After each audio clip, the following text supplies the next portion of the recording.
नाज़रीन, सेहतमंद मुआशरे लाइ रांदियुनि जो हुजणु ज़रूरी आहे।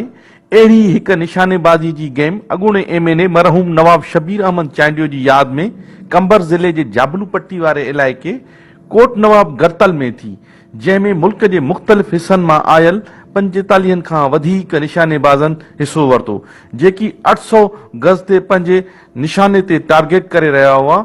जॾहिं त शूटरनि जे हिन निशानेबाज़ी वारी गेम खे ॾिसण लाइ वॾे अंग में मुख़्तलिफ़ इलाइक़नि मां माण्हू पिण कई आया हुआ।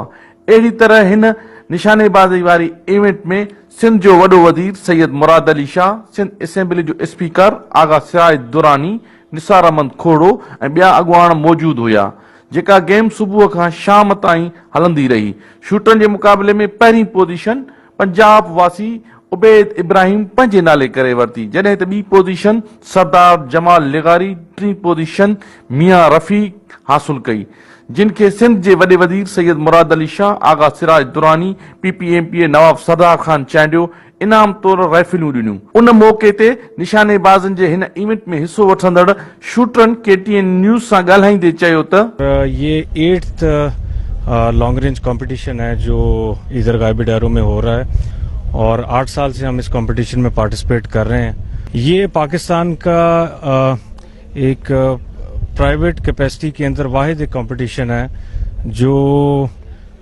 जितने भी ओवरऑल पाकिस्तान में कॉम्पिटिशन्स होते हैं उसमें ये कंपटीशन प्राइवेट कैपेसिटी में सबसे बड़ा कंपटीशन है। पहिरों असांजो इवेंट में हिकिड़ी कैटेगरी थींदी, हाणे 2 कैटेगरी थी आहिनि, जंहिंजी कल मैच थिया।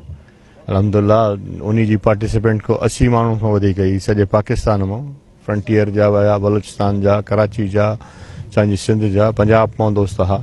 इनखे इंट्रस्ट वठंदा त इहा शइ मां सम्झां थो त असांजे हिन इलाइक़े में हिन खां तरीन शूटिंग काथे भी नहीं थी। अब पूरे पाकिस्तान में बेहतरीन एमुनिशन, कल हम अंदाज़ा लगा रहे थे कि सब लोग अपना एमुनिशन खुद बना रहे हैं और बेहतरीन बंदूकें। आज आप रिजल्ट देखेंगे इंशाल्लाह तकरीबन 200 में से 200 वाले फैसले होंगे। तो ये सब बहुत बड़ी कामयाबी एक ऐसे खेल की, और इतनी दूर आप देखें सब उनकी मोहब्बत है कि आज कितने लोग यहाँ मौजूद हैं। ये इवेंट पोयनि 8 सालनि खां हले पियो ऐं माशाल्लाह 8 साल आहे। असां वालिद साहब जे नाले सां असां शुरू कयोसीं ऐं मूंखे यादि आहे जॾहिं असीं शुरू कयोसीं त असां 300 ते बंदूकूं हणंदा हुआसीं ऐं अल्हम्दुलिल्लाह हींअर तव्हां ॾिसो स्किल वधी विया आहिनि, 800 यार्ड ते बंदूकूं हणंदा ऐं एॾो हाई स्कोरिंग मैचिस थींदा आहिनि त असीं पाण परेशान हूंदा आहियूं त 4-4, 5-5 माण्हुनि जा टाइज़ हूंदा आहिनि, शयूं वधंदी थियूं पियूं अचनि। क़बाइली इलाइक़े सां तालुक़ु आहे, हिकिड़ी सूंह आहे, असां उनखे बरक़रार रखणु पिया चाहियूं। ज़रूरत उन ॻाल्हि जी आहे त हिन इवेंट सां गॾु सिंध जे ॿियनि गेमनि खे बि सिंध सरकार पजीराई ॾिए त जीअं अवाम रांदियुनि मां लुत्फ़ अंदोज़ थी सघे। कैमरामैन अकबर चांडियो सां गॾु नूर अहमद खोसो, KTN न्यूज़ कंबर।